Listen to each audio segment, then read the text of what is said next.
Hi, I hope you all enjoying your summer. This is Fuad Abasov, a broker with Right at Home Realty, and this is your monthly real estate statistics. After months of declines, the price of a detached home in Toronto is now essentially on par with pre-pandemic prices. Home sales fell for the fifth consecutive month in July, but the latest drop was the smallest of the five.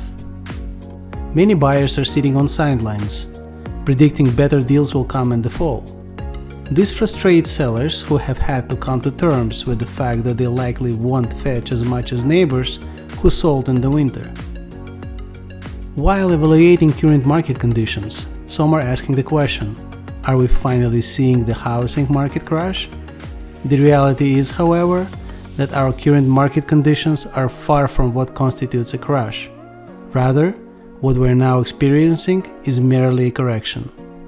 When homes were flying off the market earlier this year, people could buy before they sold their own place and have little risk of their property not selling.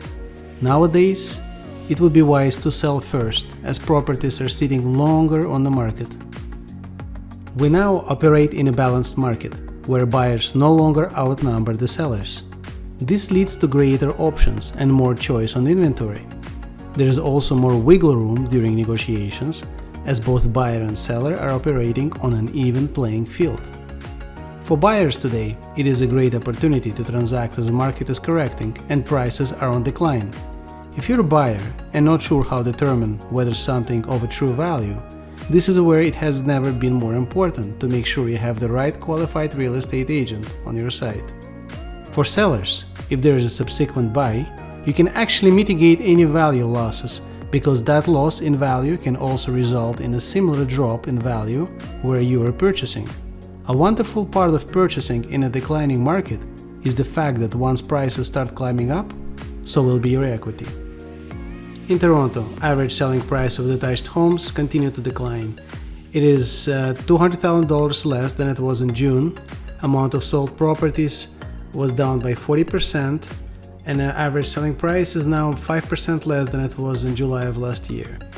In Vaughan, an average selling price of a detached home in July was $1.68 million, $120,000 less than it was in June. The amount of sold properties was down 52%, and average selling price is 4% higher than it was in July of last year. In Mississauga, the amount of new listings are up by 17%.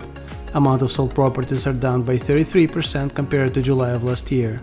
Average selling price is $1.6 million, a 4% increase compared to July of last year.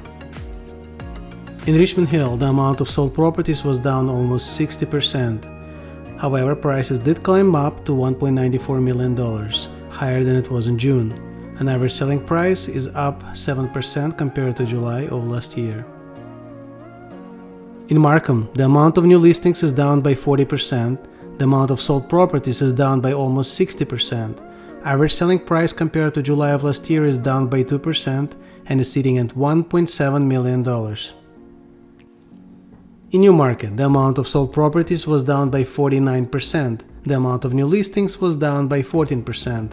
An average selling price of detached home today is $1.25 million, same as it was July of last year. In Aurora, the amount of sold properties was down by 39%, the amount of new listings went up by 11%. An average selling price was down by $150,000 compared to June and is sitting at $1.55 million, a 1% increase compared to July of last year. Innisfil, amount of sold properties was down by 57%, the amount of new listings have increased by 19%. An average selling price in July compared to July of last year was up by 11% and is sitting at $996,000. King City, there were only 2 sold properties in July, 82% decrease compared to July of last year. Based on these 2 sold properties, it would not be accurate to estimate an average selling price of the detached home, so we would rather wait until the next months, hopefully when we see more sold properties in the city. In Bradford, the amount of sold properties was down by 60%, the amount of new listings went up only by 2%. An average selling price is down by 10% compared to July of last year and is sitting at $1.06 million. Milton had 59 sold properties, a 42% decline compared to July of last year. The amount of new listings have increased by almost 18%. An average selling price is up by 3% compared to July of last year and is sitting at $1.3 million. Stoufville, 34 sold properties, 36% decline, and new listings up by 16%. Average selling price is down by almost 11% compared to July of last year, and average selling price is $1.5 million. Barrie, sold properties were down by 43%. The amount of new listings have increased by a whopping 36%. Average selling price compared to July of last year is up by almost 4% and sitting at $851,000. Although Toronto home prices are lower, that does not mean they're cheap. Most likely prices will continue to drop, however at a lower rate and not as rapid as we've seen. There is definitely a lot more interest from buyers looking at buying this fall, but we have yet to see what the listing volume would be like. If you would like to receive your own personalized sales report about home sales on your street or in the neighborhood, please call me at 647-801-3401 or email me at sold@fuadhomes.com. Thanks for watching and see you next month.